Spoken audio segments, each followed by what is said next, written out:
Good morning students. पिछली कुछ कक्षाओं में हम लोगों ने वसंत और वर्तिका का पाठ पढ़ा है ना। वसंत में हम लोगों ने पाठ 3 अपना संपन्न किया और वर्तिका में हम लोगों ने पाठ 3 अपना संपन्न किया। आज हम शुरू करेंगे भारत की खोज का तृतीय पाठ।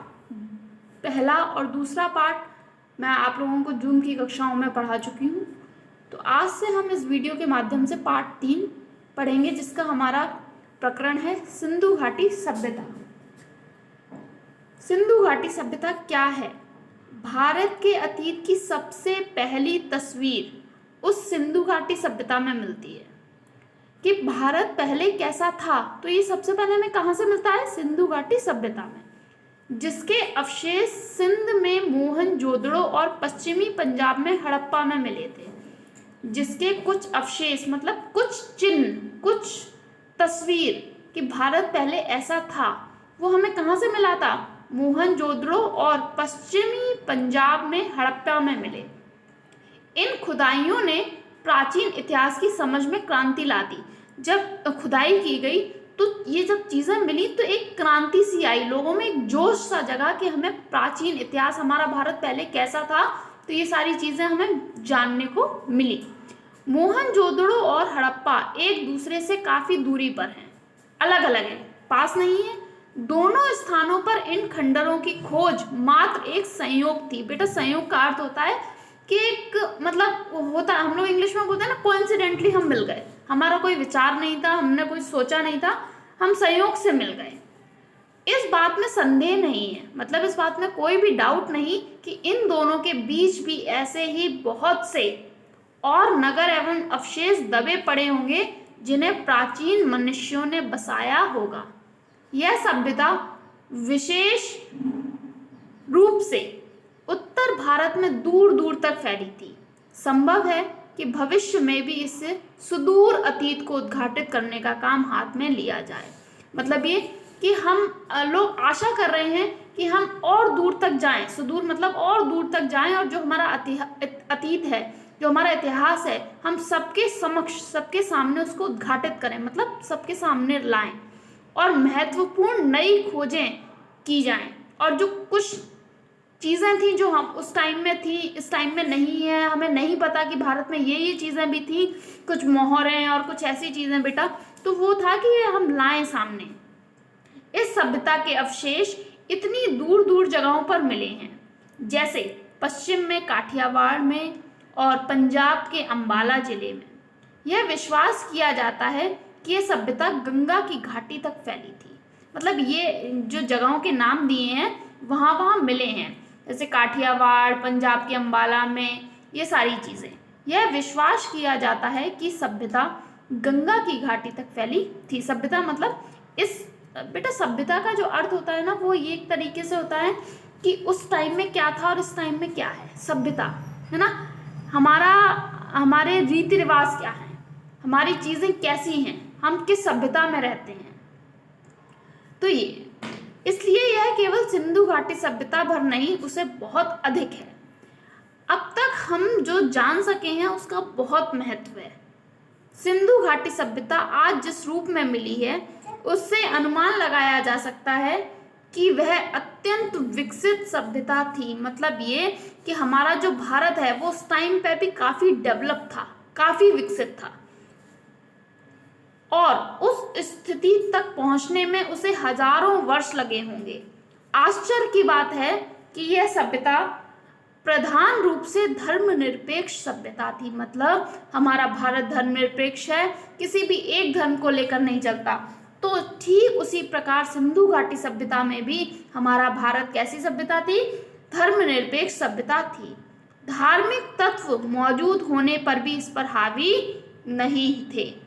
यह भी स्पष्ट है कि यह भारत में बाद के सांस्कृतिक युगों की अग्रदूत थी। मतलब जो सांस्कृतिक युग थे उसमें भी ये आगे रही।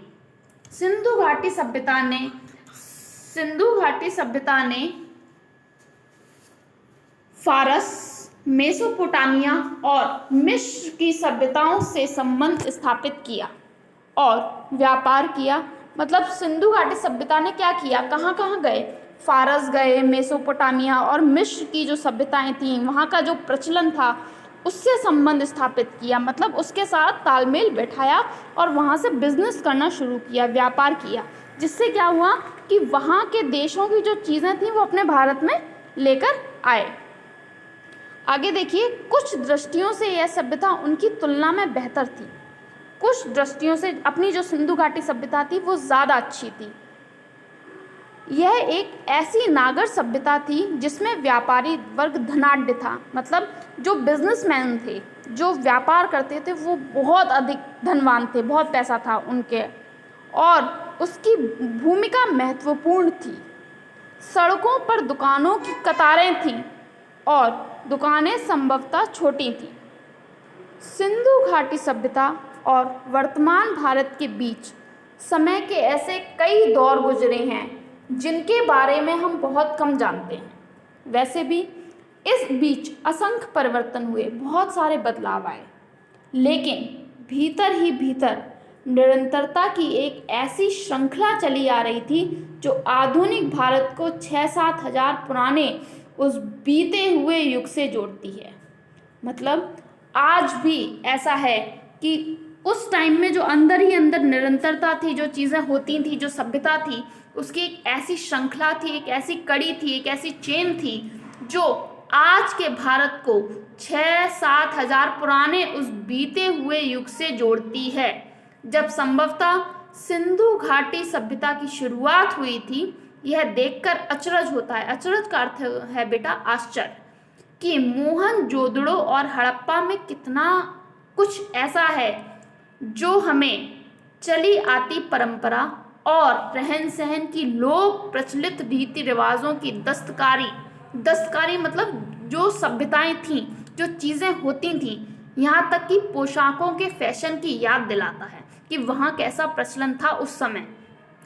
यह बात दिलचस्प है, दिलचस्प मतलब बहुत रुचिकर है, इंटरेस्टिंग है कि भारत अपनी कहानी के इस भोर बेला में ही एक नन्हे बच्चे की तरह नहीं बल्कि अनेक रूपों में विकसित सयाने के रूप में दिखाई पड़ता है। हमारा भारत उस समय भी इतना विकसित था, वह जीवन के तौर तरीकों से अपरिचित नहीं है कि हमें कैसा जीना है, हमारे जीवन कैसे हैं, उस टाइम पे भी वो अपरिचित नहीं था।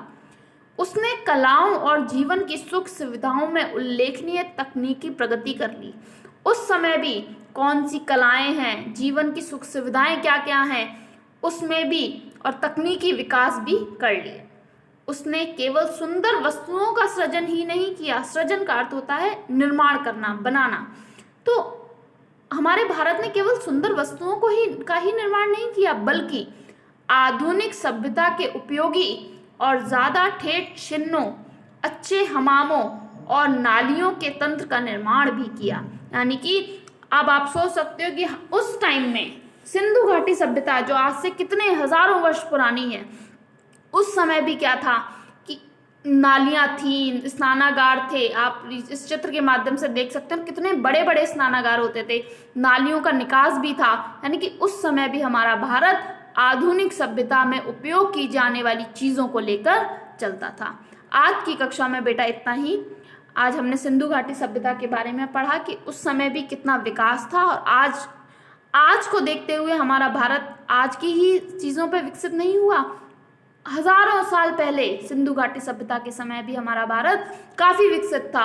और तो और आज हमने पढ़ा कि सिंधु घाटी सभ्यता में हमारे भारत ने कुछ देशों का भ्रमण ज़रूर किया, वहाँ पर व्यवसाय भी किया, लेकिन फिर भी हम ये कहते हैं कि अन्य जैसे फारस, मेसोपोटामिया आदि जगहों से हमारे भारत की जो सिंधु घाटी सभ्यता थी वो कहीं गुना अधिक अच्छी थी। अगली कक्षाओं में हम लोग आर्यों का आना पढ़ेंगे।